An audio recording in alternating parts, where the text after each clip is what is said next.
Reporting live, the breaking news is that ShotCity has a new gun. Welcome to ShotCity, baby! Alright folks, ShotCity here.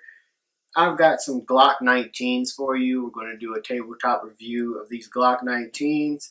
And I am really excited because the Glock 19 was my very first handgun when I turned 21. I wanted to buy a gun. I don't drink. I don't smoke.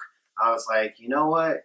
I'll go out and I'll buy Glock 19. I did some research, watched some YouTube videos and stuff, and that's kind of what got me into, doing YouTube videos and becoming an avid shooter and eventually working at a gun shop and getting addicted to guns. So I have a Glock 19 Generation 4 here for you. I'm going to crack this open. This is a brand new firearm, so this is the first unboxing of this gun. So I'm going to check it, drop the magazine. These are 15 round magazines, and with the Generation 4, you'll get 1, 2, 3 15 round magazines, your speed loader, you get your gun lock, and a manual. And then, of course, with the Generation 4s, you also get your interchangeable back straps, which are pretty cool. I mean, you can customize your gun to fit your hand. You also have your extended magazine release there. And then that is also interchangeable to make the gun somewhat ambidextrous. Not completely, because the slide release doesn't switch over on this model. So let's go over some of the differences of the Generation 4 from the Generation 3, and then we'll get to the Generation 5 that everybody is just infatuated with right now, including myself. So one of the changes was that they changed the finish on the Generation 4 to more of a flat finish from the Generation 3.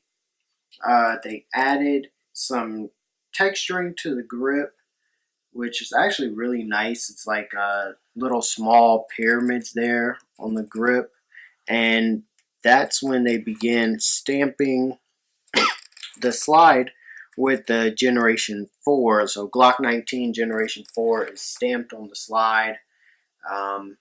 Also, this is a USA model, so that's something that's just come about recently, that Glock is no longer putting Austria on guns that are made here in the US. They're stamping them with USA, and then you'll see on the other side, they have the little state of Georgia. I don't know if you can pick that up on the camera or not, but you got a little state of Georgia right here, which is kind of cool. And you'll find that stamped other places on the gun. So what I'm going to do, I'm just going to break this down for you real quick, show you the internals of this firearm. So you got that Gen 4 recoil spring, that double recoil spring. You got your barrel and your slide. So again, like on my Glock 17's video, you cannot fit the Glock Generation 3 recoil springs in the Generation 4 slide, and that was like one of the main differences there. This model still has the 2 disassembly pins on there, and you might be wondering what this is. This is a Model 19 that came with this Viridian laser. I haven't put it on there yet. I'm not even sure if I'm going to put it on, but I have a Viridian laser on some of my other firearms, and they actually work great. I don't notice a difference even between like a Crimson Trace and the Viridian. So I may put that on, I may not, but that came with the firearm with no extra charge, so I'm not going to turn down a free laser. So anyway, that's the Generation 4. We're going to move over to the Generation 5. Let's get it. All right. So let's take the gun out. Safety check it real quick. So this firearm, again, comes with 3 magazines. And you'll notice that from the Generation 4 to Gen 5, the followers are orange on the Gen 5 and they're black on the Gen 4s. So that's something new that they've done with the Gen 5. Also, they've added a little lip to the magazines here, if you can pick that up.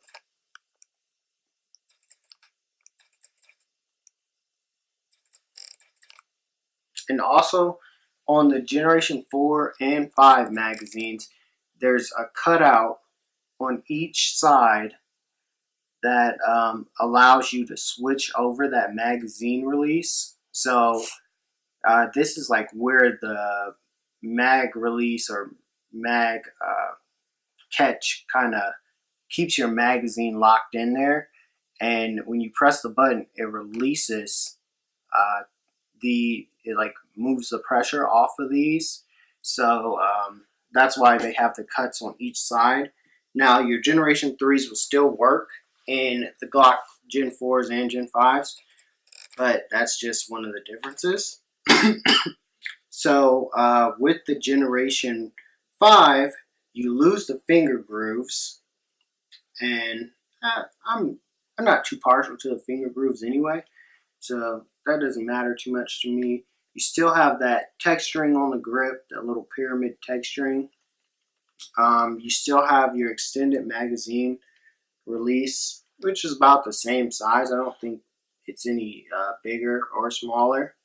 You have that Gen 5 stamped on the slide, and then you also have this curvature like the Glock 26 and Glock 27 on the Gen 5 19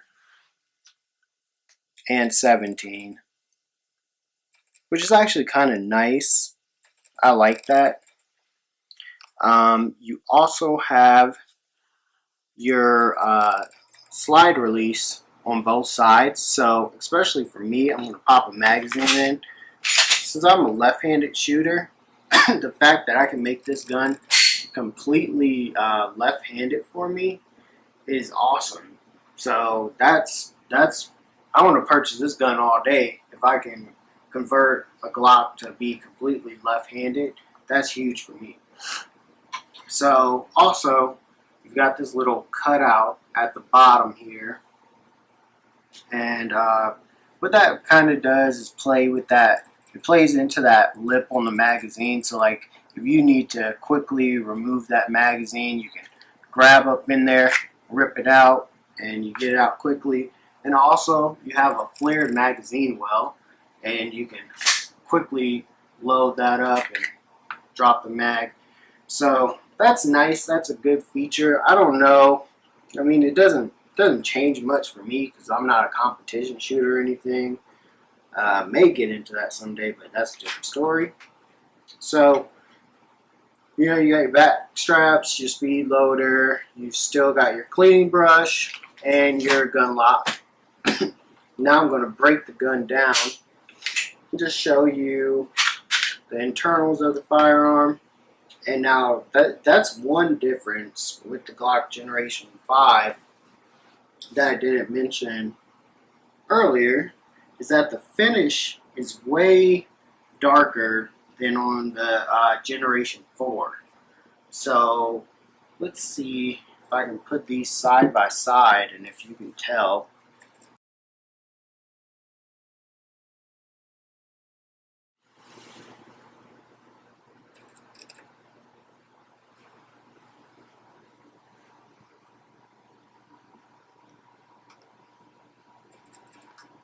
Okay, so yeah, the texturing on the slide is different and the color is way darker. It's a way darker, like jet black on the Gen 5s, and the Gen 4s is just kind of like a flat black, which I don't care either way.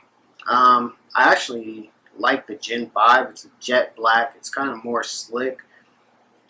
But that's just another difference. Also on the frame, I mentioned the two takedown pins or disassembly pins on the Gen 4. This one only comes with one pin, so that's another difference. Now we'll take out that recoil spring. You still have that Glock double recoil spring that you have on the Generation 4.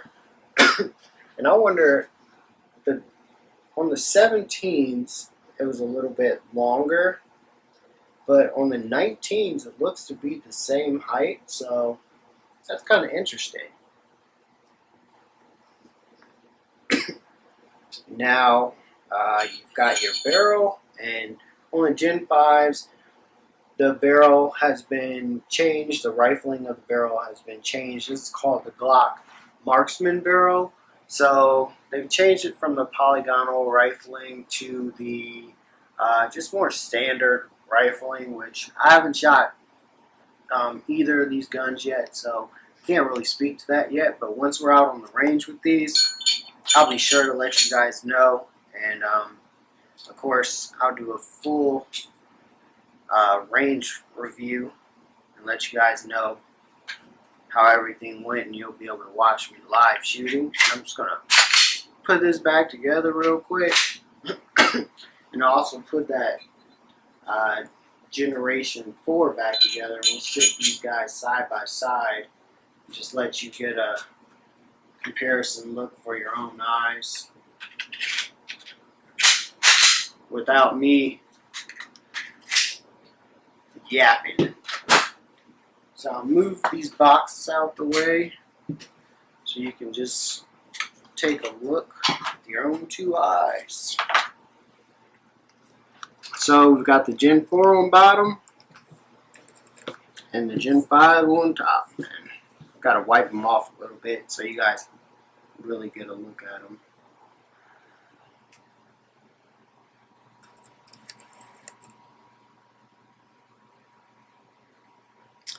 And I hope you guys can see that there is a big difference in the finish.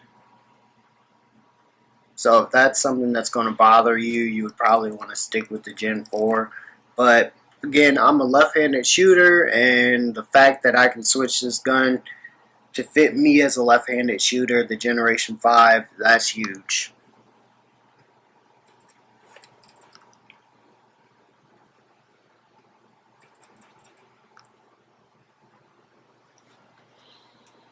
Alright, folks, well, these are my Glock 19s, and ShotCity out. Thanks.